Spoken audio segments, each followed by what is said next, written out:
kabla Mungu hajakupeleka new level, anakupitisha kwanza kwenye preparation. Hawezi kukupeleka kwenye hatua ambayo hajakuandaa. Na moja ya eneo analoliandaa ni moyo wako. Anaandaa moyo. Na moyo unaandaliwaje? Anauandaa moyo wako kwa kutumia changamoto. Ndiyo maana Daudi kabla hajaenda kupigana na Goliath, Mungu alimpeleka kwenye maandalizi. Angalia maandalizi yake. Alikutanishwa na simba na dubu.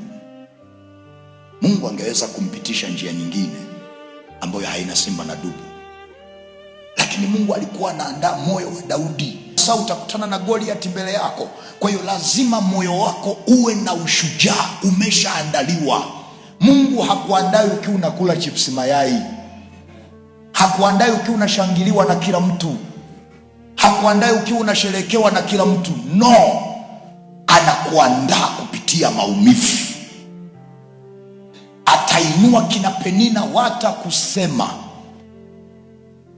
alafu unalia na makamasi. Mungu anasema hayo ni maandalizi yako.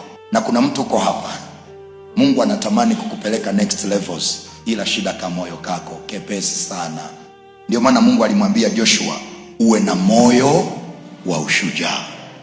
Hatua anayokupeleka inahitaji mtu mwenye moyo wa ushujaa. Kwa ukiona unapita kwenye vita, kwenye changamoto, ujue Mungu ana prepare hiyo hati. Anauandaa moyo wako kwa ajili ya next level.